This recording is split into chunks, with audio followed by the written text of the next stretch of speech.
I never thought the day I'd been waiting for my entire life would end with my world crashing down around me. My name is Emma, and I'm 23 years old. For as long as I can remember, I've been living at Riverside Children's Home in Portland, Oregon. It's not a bad place, don't get me wrong. The staff always treated us kids fairly, and I had friends there who became like family to me. But it was never really home, you know? Home was supposed to be that farm upstate, the one my father owned before he passed away when I was just 7 years old. I barely remember him, if I'm being honest. Just flashes of memory, really. The smell of hay and diesel fuel, rough, calloused hands, lifting me onto a tractor seat, a deep laugh that seemed to come from somewhere in his chest. My brother Daniel, who was 12 at the time, he remembers more. He used to tell me stories about Dad when we were younger, before he aged out of the system and left Riverside when he turned 18. Stories about how Dad would wake up before sunrise every single morning to tend to the animals. How he knew every inch of that 300-acre property like the back of his hand. How he always said that farm would be ours someday, his legacy to his children. Daniel and I, we didn't have much growing up. Our mother had passed away when I was just a baby. Some kind of complications from an illness that the doctors couldn't fix in time. After Dad died in that tractor accident, there was nobody else. No grandparents, no aunts or uncles who could take us in. So we ended up at Riverside, two scared kids who'd lost everything in the span of a few short years. But we had each other, and we had this dream, this promise that Dad had made, even if it wasn't written down anywhere official. The farm would be ours. We just had to wait until we were old enough to claim it. Daniel aged out when I was 13. I remember that day so clearly it still hurts to think about. He packed his few belongings into an old duffel bag that one of the staff members had given him, and he promised me he'd come back for me. He said he was going to get a job, save up some money, and figure out what happened to Dad's farm. He said once he got everything sorted out, he'd come back and get me, and we'd finally have our home, our real home. I believed him with every fiber of my being. He was my big brother, my protector, the only family I had left in this world. Why wouldn't I believe him? The years that followed were hard. I won't lie about that. Being at Riverside without Daniel felt like losing my family all over again. Sure, I had friends there, and the staff were kind, but it wasn't the same. I threw myself into my studies, determined to make something of myself.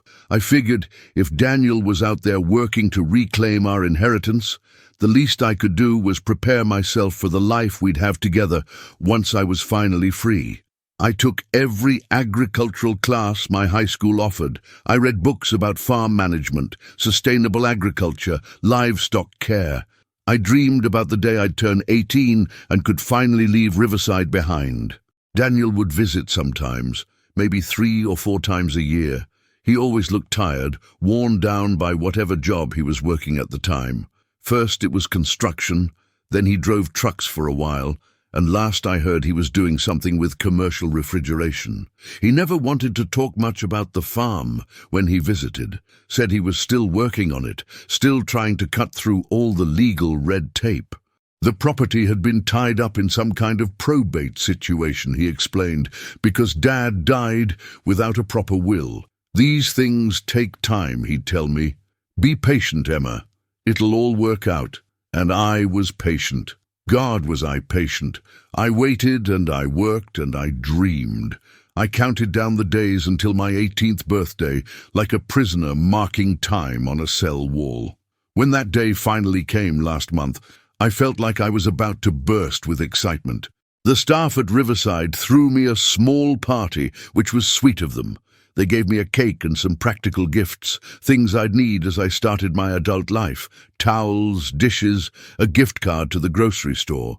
But all I could think about was Daniel. He'd promised to come get me on my birthday. He'd promised we'd finally go see the farm together, our farm, and start planning our future. He didn't show up. I waited all day, making excuses to anyone who asked. He's probably just running late, I'd say. Traffic, you know how it is. Maybe he had to work, but as the hours ticked by and the sun started to set, a sick feeling began growing in the pit of my stomach. Something was wrong. Daniel had never missed one of my birthdays, not in all the years since he'd left. Even when he couldn't visit in person, he'd always call, always. But my phone stayed silent. 3 days later, I got a call from a lawyer's office in Salem. A woman with a crisp, professional voice told me that there had been some developments regarding my father's estate, and that I needed to come to their office for a meeting. She wouldn't tell me anything else over the phone, just gave me an address and a time. The director of Riverside, Mrs. Patterson, was kind enough to drive me there. She's a good woman, probably in her late 50s. With grey hair she keeps in a sensible bun, and kind eyes that have seen too many kids come and go over the years. She didn't ask too many questions, just squeezed my hand before I got out of the car and told me to call if I needed her. The law office was in one of those old downtown buildings, all dark wood and frosted glass. Very official, very intimidating for a girl who'd spent her entire life in an orphanage. The receptionist led me to a conference room where a woman in her 40s sat behind a massive oak desk. She introduced herself as Margaret Chen, attorney at law, and gestured for me to sit down. There was someone else in the room too, sitting in one of the chairs along the wall. When I turned to look, my heart nearly stopped. It was Daniel. He looked different than I remembered. Older, obviously, since it had been almost 6 months since his last visit, but it was more than that. He'd put on weight, filled out in a way that suggested he'd been eating well. His clothes were nicer too, not the worn jeans and faded t-shirts he usually wore. He had on pressed khakis and a button-down shirt that looked brand new. There was something else too, something in the way he held himself. A confidence maybe, or was it guilt? He wouldn't quite meet my eyes when I looked at him. "Daniel," I said, my voice coming out smaller than I intended. "What's going on? Why didn't you come get me on my birthday? I waited all day for you." He opened his mouth to respond, but Margaret Chen cleared her throat, cutting him off. "Miss Hartley, thank you for coming today. I know this must be confusing for you. I've asked you here because there are some matters regarding your late father's estate that need to be discussed. Your brother Daniel came to me about 8 months ago regarding the property your father owned at the time of his death." 8 months ago. The words hit me like a physical blow. 8 months ago, and he hadn't said a word to me about it. All those visits where he'd told me he was still working on things, still trying to figure out the legal situation, and he'd already been working with a lawyer for months. Margaret continued, pulling out a stack of documents from a folder on her desk. "As you may know, your father passed away without a valid will. The property, a farm consisting of approximately 315 acres in Clackamas County, along with the house, outbuildings and equipment, went into probate. Because both you and your brother were minors at the time, the state appointed a guardian ad litem to manage the estate until you came of age." I nodded, even though I didn't really understand half of what she was saying. Daniel had explained some of this to me over the years, but it had always seemed so complicated, so far away. Just legal stuff that adults handled while I focused on school and waited for my 18th birthday. The property was valued at approximately $1.2 million at the time of your father's death, Margaret said, and I nearly fell out of my chair. 1.2 million? I'd known the farm was valuable, but hearing an actual number made it real in a way it never had been before. However, there were also debts attached to the property. A mortgage of about $400,000, some equipment loans, outstanding property taxes. The net value after debts was approximately $650,000. She paused, looking between Daniel and me. My brother still wouldn't meet my eyes. He was staring at his hands, which were clasped tightly in his lap. I felt something cold settling in my chest, spreading outward like ice water through my veins. When Daniel came to me 8 months ago, he explained that he'd recently turned 28 and wanted to begin the process of claiming the estate. Under Oregon law, because your father died intestate, that is, without a will, his estate would be divided equally between his surviving children once they reached the age of majority. That would be you and Daniel, 50-50. Would be. She said would be, not is. Past tense. I felt like I was going to be sick. Margaret pulled out another document, this one looking official with lots of stamps and seals on it. However, Daniel came to me with a proposal. He explained that you were still a minor at the time, still living at Riverside Children's Home, and would be for at least another 8 months. He was concerned about the property sitting vacant and deteriorating. The house hadn't been maintained in years. There'd been some vandalism. The fields were going to seed. He proposed that he take immediate possession of the property with the understanding that he would buy out your share once you turned 18. Buy out my share, I repeated, my voice sounding strange to my own ears. What does that mean? Daniel finally spoke up, his voice defensive. Emma, you have to understand. The farm was falling apart. Every month that went by without someone taking care of it, the value was dropping. I had to act fast. I couldn't wait until you turned 18. By then, there might not have been anything left to save. So you just took it, I asked, my voice rising. You just took our father's farm and didn't even tell me. I didn't just take it, he said, his jaw tightening. I made a legal agreement to buy out your half. It's all been done properly through the courts. Margaret can explain it all. Margaret cleared her throat again, clearly uncomfortable with the family drama playing out in her conference room. What Daniel is referring to is a buyout agreement that was approved by the probate court 6 months ago. Under the terms of that agreement, Daniel took full ownership of the property in exchange for a payment to you of $175,000, representing your 50% share of the net equity. $175,000. It was more money than I'd ever imagined having, but something wasn't adding up. She'd said the net value was $650,000. 50% of that would be $325,000, not $175,000. Wait, I said, my mind racing. You said the farm was worth $650,000 after debts. Half of that is way more than $175,000. Margaret nodded, looking impressed that I'd caught that. You're correct. However, the agreement factored in several considerations. First, there was the cost of immediate repairs and maintenance that Daniel had to undertake to prevent further deterioration of the property. Second, there were legal fees associated with clearing the probate and transferring the title. Third, Daniel agreed to assume sole responsibility for the remaining mortgage and any other outstanding debts. When all of those factors were calculated and presented to the probate judge, the court determined that $175,000 was a fair buyout price for your share. Fair. There was that word. Nothing about this felt fair. I looked at Daniel, really looked at him, and suddenly his new clothes and healthy appearance made terrible sense. He'd been living on the farm, our farm, my farm, for 6 months. While I'd been stuck at Riverside counting down the days, he'd been living in our father's house, walking our father's land, probably sleeping in our father's bed. You couldn't have waited 8 more months, I asked him, my voice breaking. You couldn't have just waited until I turned 18 so we could do this together like you promised. He stood up then, and I could see anger flashing in his eyes. You don't understand, Emma. You've been safe and taken care of at Riverside all these years. 3 meals a day, a roof over your head, people making sure you were okay. Do you know what I've been through? I've been working my ass off since I was 18, trying to keep my head above water, living in shitty apartments and eating ramen noodles for dinner because I was trying to save money. When the opportunity came up to finally claim what was rightfully ours, I took it. I did what I had to do. What was rightfully ours, I repeated. Not what was rightfully yours, ours, and you just decided you deserved it more. That's not what happened, he said, but his voice lacked conviction.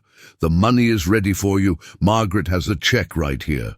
$175,000, Emma. Do you have any idea what you can do with that kind of money? You can go to college, get an apartment, start your life. You don't need a farm.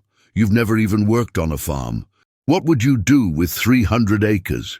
You'd probably end up selling it anyway. And there it was, the real reason.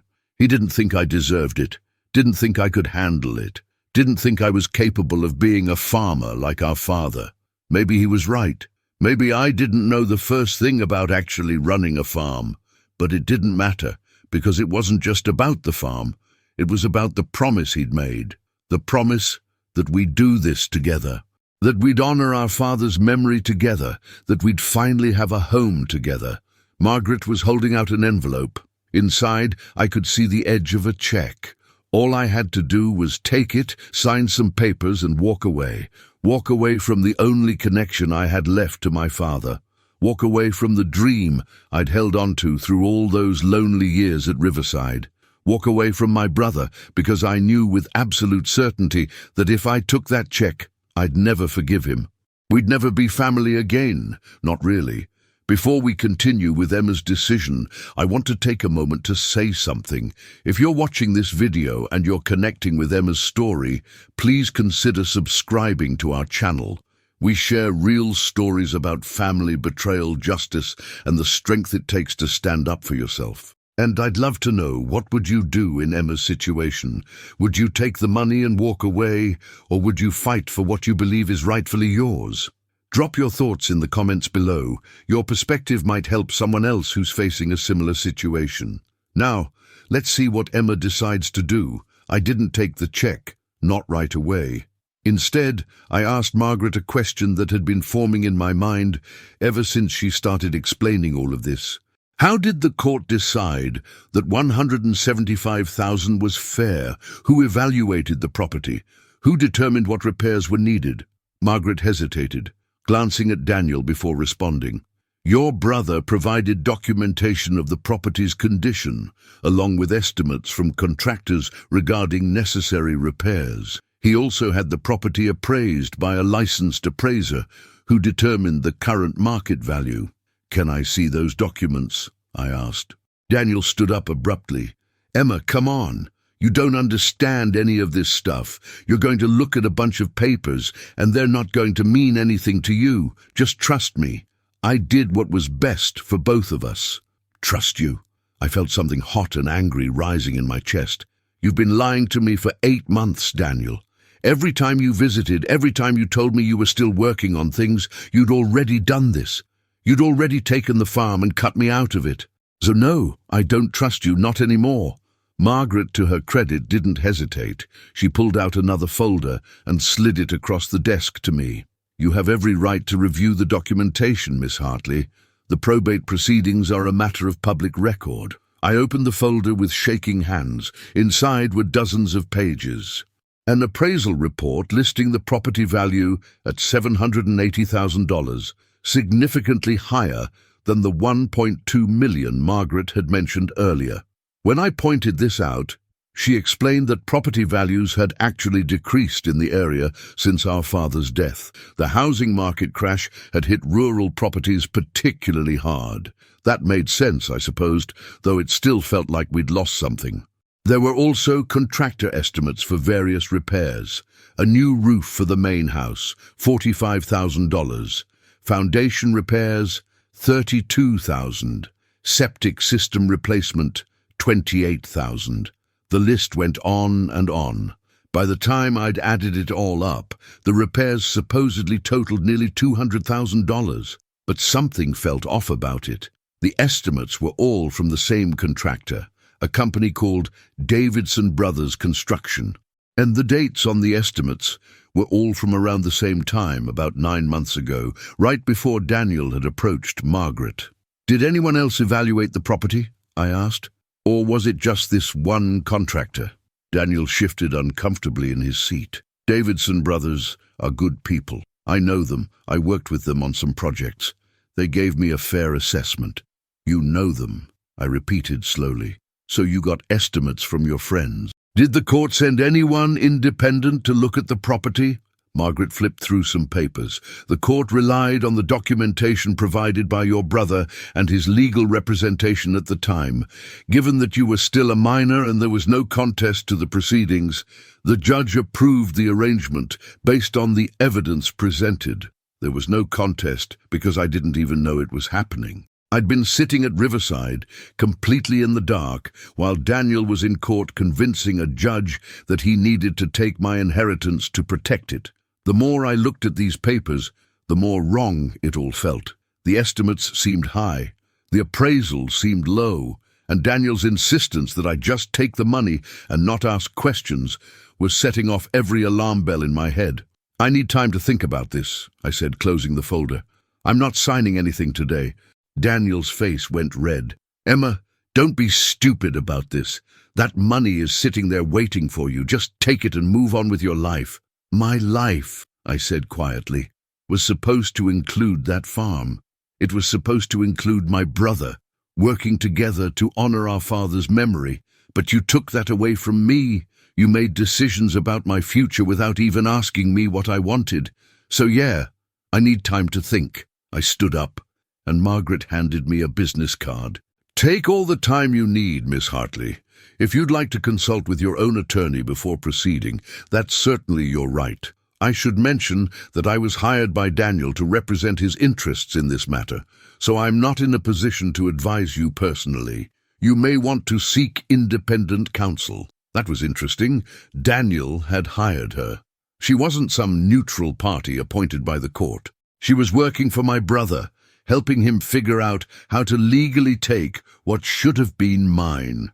I took her card anyway, thanked her for her time, and walked out of that office with Daniel calling after me. Mrs. Patterson was waiting in the car, patient as ever. She took one look at my face and didn't ask any questions, just started driving. We were halfway back to Riverside before I could even speak. When I finally told her what had happened, she was quiet for a long moment. "What do you want to do, Emma?" she asked finally. It was such a simple question, but nobody had asked me that in so long. What did I want? Not what was fair, not what made sense, not what was easiest. What did I want? "I want to see it," I said. "The farm. I want to see what he's done to it. I want to see if all those repairs he claimed were so urgent actually happened." Mrs. Patterson nodded. "Then that's what we'll do. Tomorrow morning we'll drive out there. You have a right to see your father's property, regardless of what legal papers have been signed." That night I couldn't sleep. I lay in my bed at Riverside, staring at the ceiling like I'd done 1,000 times before. But this time was different. This was my last week here. In a few days, I'd age out of the system just like Daniel had. I'd be on my own, truly alone for the first time in my life. The check Margaret had shown me represented security, an apartment, maybe even a small house, college tuition, a car, everything I'd need to start fresh. But it also represented giving up, accepting that my brother had betrayed me and there was nothing I could do about it. Walking away from the last piece of my father I had left. And the more I thought about those contractor estimates and that convenient appraisal, the more I suspected that Daniel hadn't been entirely honest with the court. Maybe not outright lying, but definitely painting a picture that served his interests rather than the truth. The next morning, Mrs. Patterson and I drove out to Clackamas County. It took about an hour and a half, winding through increasingly rural roads, until we finally turned onto a gravel driveway marked by a weathered mailbox that said Hartley in faded letters. My heart was pounding as we drove up that long driveway, past fields that should have been planted, but were instead overgrown with weeds. And then I saw it. The house where I'd lived for the first 7 years of my life. It was a 2-story farmhouse, painted white with green shutters, or at least it had been once. Now the paint was peeling and some of the shutters hung crooked, but it didn't look like it was falling apart. The roof looked fine, actually. Not new, but not in desperate need of replacement either. The front porch was solid, no sagging boards or dangerous gaps. There was a newer model pickup truck parked in front, one of those expensive Ford F-350s that cost at least $60,000. We got out of the car, and I just stood there, taking it all in. The barn in the distance looked like it had been recently painted. The fencing around the nearest pasture was new, shiny metal posts and fresh wire. In that pasture were about 20 head of cattle, healthy-looking black Angus that definitely hadn't been here when the property went into probate. Those cattle represented a serious investment, probably $50,000 or more. "Emma," Mrs. Patterson said softly, pointing toward the side of the house. There was an addition there, a brand new structure that hadn't existed before. Through the windows, I could see what looked like a modern kitchen. Granite countertops, stainless steel appliances, the works. The front door opened, and Daniel stepped out. He must have seen us drive up. He didn't look happy to see us, but he didn't try to stop us either. Maybe he knew he couldn't, not legally. Not yet, anyway. "What are you doing here?" he asked, coming down the porch steps. I looked at him, then at the house, then at the expensive truck and the new cattle and the clearly not falling apart property. "I'm seeing what $200,000 worth of emergency repairs looks like," I said. "Funny thing, Daniel, this place doesn't look like it was in desperate need of saving. It looks like you've been fixing it up real nice, for yourself." His jaw clenched. "You don't know what you're talking about. You didn't see it 8 months ago. It was a disaster."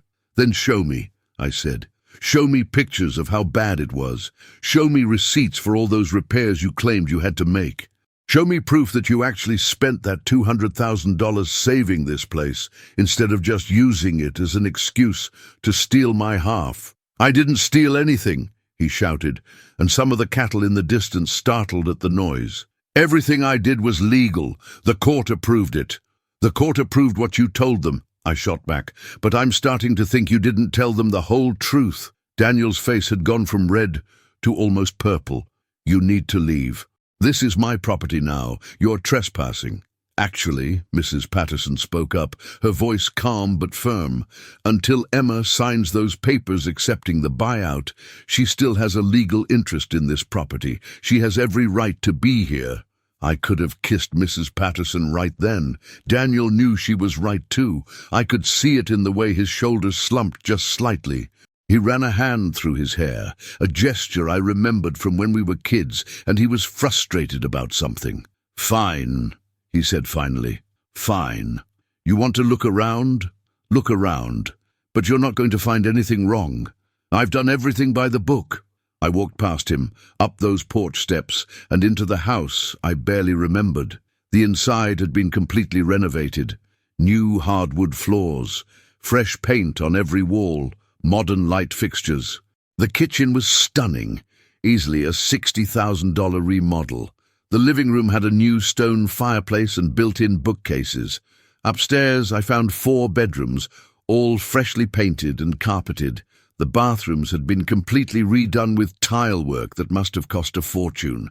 This wasn't emergency repair work. This was someone building their dream home, and he'd done it with money that should have been mine too. In what must have been my father's old office, I found a filing cabinet. Daniel tried to stop me from opening it, but I gave him a look that must have reminded him of our mother, because he backed off.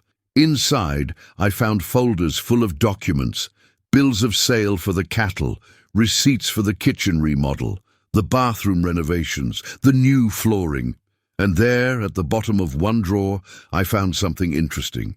An appraisal from a different company, dated about a month before the one Daniel had submitted to the court. This one valued the property at $920,000, significantly higher than the $780,000 in the official documents. "What's this?" I asked, holding it up. Daniel's face went pale. "That was just a preliminary assessment. I got a second opinion because I thought that one was too high."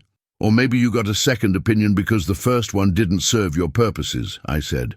"Maybe you needed a lower number to justify paying me less." But I kept digging through those files, and the picture became clearer and clearer. The Davidson brothers' estimates for repairs. Half of those repairs had never been done. The roof didn't need replacing, it had just needed some shingle repairs that cost maybe $5,000. The foundation was fine. The septic system was old, but functioning.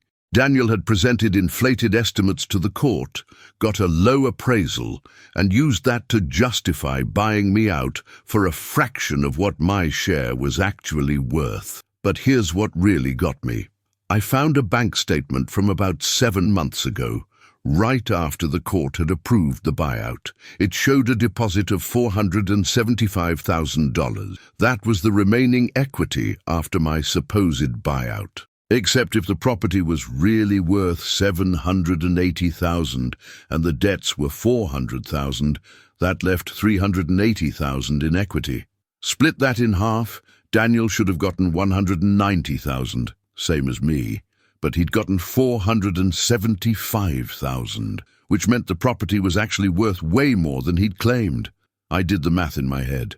If Daniel had 475 after buying me out for 175, that meant the total equity was 650,000, just like Margaret had originally said. But wait, she'd also said that was based on a higher original valuation.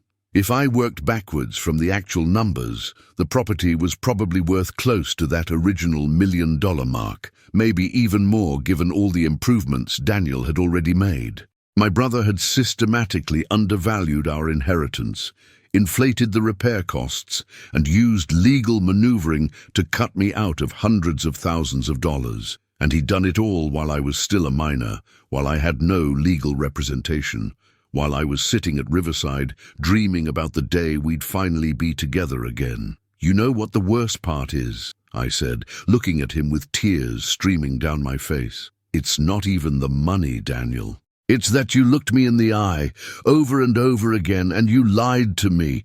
You let me believe we were in this together. You let me believe you were my family." "I am your family," he said, but his voice was weak.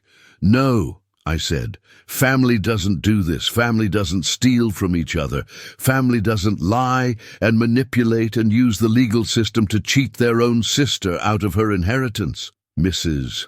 Patterson had been quietly documenting everything with her phone, taking pictures of the documents, the renovations, everything that contradicted Daniel's official story. She was smart like that, always thinking ahead. "Emma," she said gently, "we should go. We have what we need." I took one last look around that house, my father's house. It should have been my house too. Instead, my brother had turned it into his personal palace, built on the foundation of my trust and his betrayal. As we drove away, Mrs. Patterson made a phone call. She had a friend, she explained, who was a lawyer. Not a fancy estate lawyer like Margaret Chen, but a bulldog of an attorney who specialized in probate fraud and fiduciary duty violations. His name was Marcus Webb, and he agreed to meet with us that afternoon. Marcus Webb's office was nothing like Margaret Chen's polished downtown suite. It was in a strip mall, sandwiched between a tax preparation service and a vacuum cleaner repair shop. But the man himself was exactly what I needed. He was maybe 50 years old, with graying hair and glasses that sat crooked on his nose. He listened to my whole story without interrupting, looked through the photos Mrs. Patterson had taken, and nodded slowly. "This is bad," he said finally. "What your brother did, legally speaking, is probably not criminal fraud. He didn't forge documents or anything like that, but it's definitely what we call constructive fraud. He had a fiduciary duty to you as a co-heir, and he breached that duty by misrepresenting the property's value and condition to benefit himself at your expense. Can we do anything about it?" I asked. Marcus smiled, and it wasn't a friendly smile. It was the smile of a lawyer who just found a case he could sink his teeth into. "Oh, we can do a lot. First, we're going to file a motion to set aside the probate order on the grounds of fraud and material misrepresentation. We'll argue that the court's decision was based on false information provided by your brother. Second, we're going to demand a full forensic accounting of the estate and how the money was spent. Third, we're going to petition for the property to be reappraised by an independent expert. And fourth, if your brother doesn't want to settle, we're going to sue him for breach of fiduciary duty and demand that the property be sold and the proceeds divided equally, or that he buy you out at the actual fair market value." "How much will this cost?" I asked, because I had exactly $0 to my name. "For you, nothing up front. I'll take this on contingency. If we win, I get 30% of whatever additional money you recover. If we lose, you don't owe me anything." "But Emma," he leaned forward, his expression serious, "I need you to understand something. This is going to get ugly. Your brother is going to fight this. He's already invested a lot of money into that property, and he's not going to want to give it up. This could take months, maybe even a year or more, and at the end of it your relationship with Daniel will be over. There's no coming back from this kind of fight." I thought about that. Thought about Daniel as I remembered him when we were kids, the big brother who'd protected me, who'd told me stories about our father, who'd promised we'd always have each other. But that Daniel was gone, if he'd ever really existed at all. The man who'd lied to me for 8 months, who'd manipulated the legal system to steal my inheritance, who'd built his dream home on the ashes of my trust, that wasn't my brother anymore. "Do it," I said. "File the papers." Marcus nodded and started pulling out forms for me to sign. As I signed my name on page after page, I felt something shifting inside me. Fear, yes. Uncertainty about the future, absolutely. But also something else, something that felt almost like relief. For the first time since walking into Margaret Chen's office, I wasn't just reacting to what Daniel had done. I was taking action. I was fighting back. The next few weeks were a blur. Marcus moved fast, filing motions and subpoenas before Daniel even knew what was happening. The court ordered a stay on the probate settlement, which meant Daniel couldn't force me to accept the buyout. More importantly, it meant I still had a legal claim to the property. Marcus got a court order for Daniel to produce all financial records related to the estate, every receipt, every bank statement, every document. Daniel hired his own lawyer, of course. Some expensive guy from Portland who wore suits that probably cost more than most people's monthly rent. They fought every single motion, tried to block every subpoena, argued that everything had been done legally, and I was just a bitter kid who didn't understand how probate worked. But Marcus was relentless. He found an appraiser willing to testify that the property was worth at least $1.1 million in its current condition, and probably around $900,000 at the time of the probate. He found contractors who said the Davidson brothers' estimates were inflated by at least 40%. He even tracked down the guy who'd done that first appraisal, the one Daniel had hidden, and got him to testify that Daniel had specifically asked him not to include certain improvements in his valuation. The hearing was scheduled for a cold Tuesday morning in late November, about 5 months after I'd walked into Margaret Chen's office. I'd aged out of Riverside by then, and Mrs. Patterson had been kind enough to let me stay in a small apartment she owned, paying minimal rent until everything got sorted out. I'd gotten a job waitressing at a diner, saving every penny I could, trying to build some kind of life while my future hung in the balance. The courtroom was smaller than I expected, nothing like what you see on TV. Judge Patricia Morrison presided, a woman in her 60s with sharp eyes and no-nonsense demeanor. Daniel sat at one table with his expensive lawyer. I sat at the other with Marcus, wearing a dress that Mrs. Patterson had bought me for the occasion. Marcus presented our case methodically. He showed the 2 different appraisals, the inflated contractor estimates, the bank statements proving Daniel had received far more than his fair share. He called the independent appraiser to testify about the property's true value. He even brought in a forensic accountant who'd analyzed every dollar Daniel had spent and concluded that less than $50,000 had gone to actual necessary repairs. The rest had been spent on upgrades and improvements that increased the property's value. Daniel's lawyer tried to argue that his client had acted in good faith, that the probate court had approved everything, that I was just upset because I hadn't gotten what I wanted. But Judge Morrison wasn't buying it. I could see it in her face as she reviewed the documents, the way her lips pressed into a thin line when she compared the 2 appraisals. "Mr. Hartley," she said finally, looking directly at Daniel, "did you or did you not provide the court with an appraisal that was significantly lower than one you'd received just weeks earlier?" Daniel's lawyer started to respond, but the judge held up her hand. "I asked Mr. Hartley, counselor. Sir, please answer the question." Daniel shifted uncomfortably. "I got multiple appraisals because I wanted to be sure of the value. I used the one I felt was most accurate." "The one that was most accurate," Judge Morrison repeated, "or the one that best served your interests in acquiring the property at a reduced cost?" Silence. "And these contractor estimates from Davidson Brothers," she continued, flipping through papers. "Your friend's company, according to testimony. Estimates for repairs that, according to multiple independent contractors, were either unnecessary or vastly overpriced. Were you aware that these estimates were inflated when you presented them to Judge Carlson during the probate proceedings? I trusted their professional opinion, Daniel said, but his voice lacked conviction. Judge Morrison removed her glasses and fixed Daniel with a stare that could have frozen fire. Mr. Hartley, you had a fiduciary duty to your minor sister. The law recognizes that when siblings inherit property jointly, they owe each other the highest duty of good faith and fair dealing.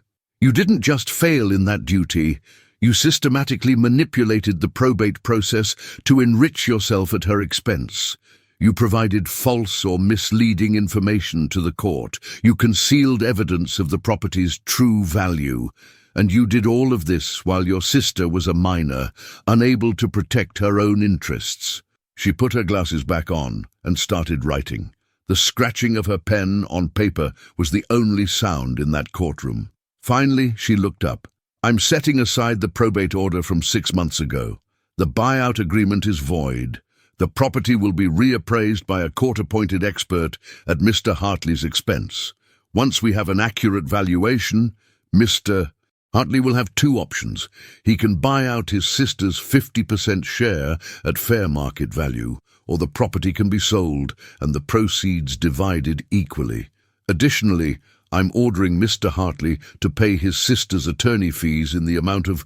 She looked at Marcus, who provided a number, $38,000. Furthermore, I'm referring this matter to the Oregon State Bar for investigation into potential ethical violations by Ms. Chen, who should have advised her client that his proposed course of action was legally problematic. Daniel's face had gone white.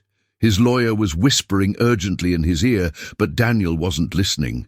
He was staring at me across that courtroom, and for just a moment I saw something that might have been regret. The court-appointed appraiser took 2 weeks to complete his work. His report valued the property at $1,230,000. Almost exactly what it had been worth when our father died, plus the value of improvements Daniel had made. After subtracting the remaining mortgage of $360,000, that left $870,000 in equity. My half was $435,000. Daniel didn't have that kind of cash, of course. He'd sunk everything into the renovations and the cattle operation he was trying to start. His lawyer reached out to Marcus with a settlement offer. Daniel would refinance the property to pull out enough equity to pay me $375,000, and in exchange, I would sign away any future claim to the farm. $375,000. Still less than what I was owed, but Marcus advised me that it was a reasonable compromise. If I pushed for the full amount and forced a sale, Daniel would lose everything, and there was no guarantee the property would sell for the appraised amount in the current market. We might end up with less after commissions and closing costs. I asked Marcus for a day to think about it. That night, I drove out to the farm one last time. I didn't go up to the house. I didn't want to see Daniel. Instead, I walked through the fields, watching the sunset paint the sky in shades of orange and pink. I tried to remember my father, tried to conjure up more than just those fragmentary memories I'd been clinging to for 16 years. And I realized something. The farm itself had never really been the point. What I'd wanted was connection, family, a place to belong. I'd built up this fantasy in my head about what life would be like once I got out of Riverside, about how Daniel and I would work the land together and honor our father's memory. But that fantasy had been based on a lie. Daniel had never wanted to share this with me. He'd wanted it for himself, and he'd been willing to betray me to get it. The farm was just land. Just dirt and grass and buildings. It didn't carry my father's spirit. It didn't hold the key to happiness or belonging or family. Those things came from people, from choices, from integrity, and Daniel had chosen wrong. I called Marcus the next morning and told him to accept the settlement. $375,000, and Daniel would keep the farm. He'd also have to live with what he'd done, with the knowledge that he'd destroyed his relationship with his only sister for the sake of property and pride. The money hit my bank account 3 weeks later, right before Christmas. It was the strangest feeling, seeing that balance. More money than I'd ever imagined having. Enough to go to college, to buy a house, to build whatever life I wanted. But it came with a weight, too. The weight of everything I'd lost to get it. Mrs. Patterson helped me figure out what to do next. I enrolled in Oregon State University's agricultural program because, despite everything, I still wanted to understand the world my father had loved.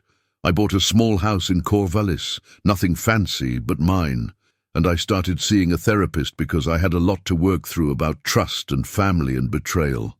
I never spoke to Daniel again.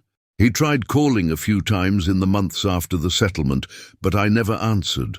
What would be the point?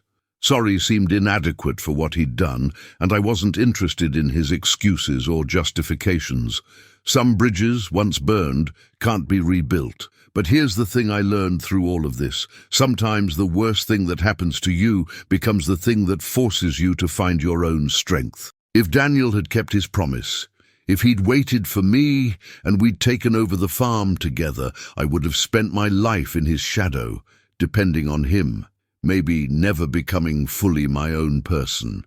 His betrayal, as painful as it was, forced me to stand up for myself, to learn about the law, to fight for what was mine, to discover that I was capable of far more than I'd believed. I'm 24 now, finishing up my degree. I've been dating a guy named Tom who's studying veterinary medicine. He knows the whole story, and he doesn't judge me for the anger I still carry sometimes. I've made friends, real friends, people who've proven themselves trustworthy, and I've learned that family isn't just about blood. It's about the people who show up for you, who support you, who treat you with the dignity and respect you deserve. Sometimes I wonder if Daniel ever thinks about what he gave up. Not the money. I'm sure he tells himself the farm was worth it, but the relationship, the trust, the bond we had as children, fragile as it might have been. I wonder if he has regrets, if he lies awake at night thinking about the sister he betrayed for the sake of land and cattle and a dream that ultimately left him alone. I hope the farm brings him happiness. I really do. Not because I forgive him, I'm not sure I ever will, but because I'd hate to think he sacrificed our relationship for something that doesn't even make him happy in the end. As for me, I'm building something new. Something that's entirely mine, not inherited or promised or stolen. My own life, my own path, my own future. And you know what? It's pretty damn good. Not perfect, not without its struggles, but mine. Earned through fighting and surviving and refusing to accept less than I deserved. The farm would have been nice, but self-respect, integrity, and the knowledge that I stood up for myself, those are worth more than all the acres in Oregon. Thank you so much for watching this story all the way through. If Emma's journey resonated with you, please subscribe to our channel. We share real stories about family, justice, and finding strength in the hardest moments. And I want to hear from you. Have you ever had to stand up to family? Have you ever fought for what was rightfully yours, even when it meant losing a relationship? Share your story in the comments below. This community is built on supporting each other through these difficult experiences. And your story might be exactly what someone else needs to hear today. What's the biggest lesson you took away from Emma's story? Drop your thoughts below, and remember, you deserve people in your life who treat you with honesty and respect. No exceptions.